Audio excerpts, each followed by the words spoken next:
The Peninsular War between Britain, Spain and Portugal on one hand and the French on the other can be a complicated conflict to try and understand. It was a long one. So I thought I'd try and bring it to life and explain it through my other passion, boxing. So I want you to try and imagine the French as a powerful heavyweight, a Mike Tyson of their day, destroying everyone who's in their way. They've been the champion for a long time. The Spanish are a tough cruiserweight, past their best, but still capable of throwing a big shot. Then you've got the British and their close friends, the Portuguese. These guys combine like a middleweight. The British have lost quite a few bouts in this war, but they're learning, and now they've got a new coach who really knows what he's doing, Sir Arthur Wellesley, soon to be the Duke of Wellington. He understands the sport and how to win. He learned that fighting tough journeymen in India. Bah! Bah! Bah! Is this simplistic? Yeah, I think that's probably a fair accusation. But stick with me, because I think it's a really good way to try and explain the war and make it understandable, especially if you're new to learning about the conflict. The French occupation of Spain and Portugal began with subterfuge in 1807. And by 1808, they'd captured much of the peninsula. They showed heavy hands and looked unstoppable. But then three things happened that really shook them. An uprising of Spanish civilians took them by surprise. Then the Spanish population created guerrilla bands. The Spanish guerrillas were like little nippy lightweights. They'd come in, land little shots, stinging shots, when you were least expecting it. And what's to make it worse, they were almost invisible. The French never knew when they were going to hit them. If you've ever had a small child jump on your balls when you're not expecting it, that's what it was like fighting the guerrillas.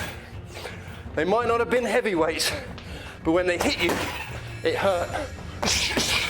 Then the Spanish army, seemingly beaten, threw an awesome overhand right haymaker and landed it clean on the jaw of the French in July 1808 at Bailen. It gave them a surprise 10-8 round. Finally, in August 1808, the British arrived in Portugal to take the war to the French.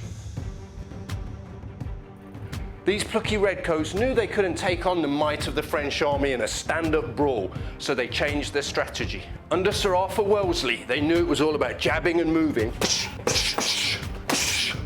The British were all about the tight guard and being able to respond quickly and stay out of the way of the heavy shots. If they just stood, guard down in front of the French, trying to knock them out, boom! It's only a matter of time before they get caught and smashed. That's sensible. How do you beat a bigger, stronger opponent? You confuse them, you tire them out, you keep them guessing.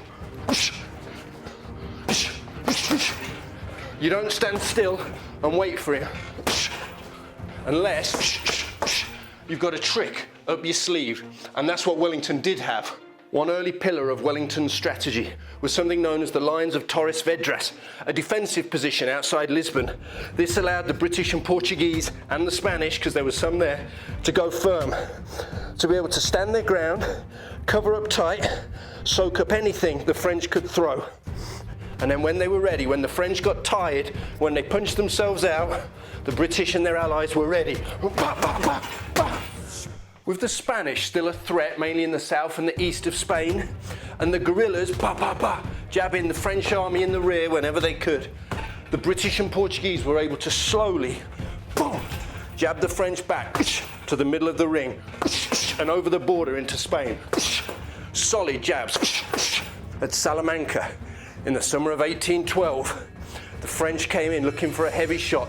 After a lot of circling, waiting for his moment, Wellington landed his own left hook and the French were wobbled. The French were pushed back. Madrid was taken. It looked like the French might be beaten.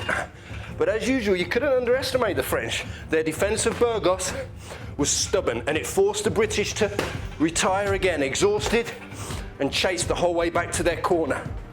But in 1813, with the British and their allies feeling fresh after the winter, and the French army depleted by having to send troops to go and fight in Russia where they were being smashed, Britain and the Allies saw their chance.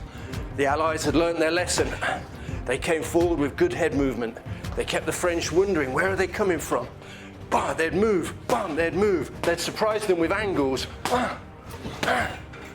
And then at Vittoria in June 1813, the Allied forces combined. They were able to hit the French with blow after blow. King Joseph's army was on the run. The fighting continued along the Pyrenees and into France. There was a tough, hard-fought siege at San Sebastian. Eventually, with Prussia and Russia invading France from one end and Britain and Portugal from the other, and Spain, the French had no choice. They were forced to retire on their stall. It had been a hard 12 rounds. But thanks to Sir Arthur Wellesley and the toughness of those redcoats under him, and of course their allies, don't want to upset the Spanish and Portuguese because they were good lads, the victory went to us.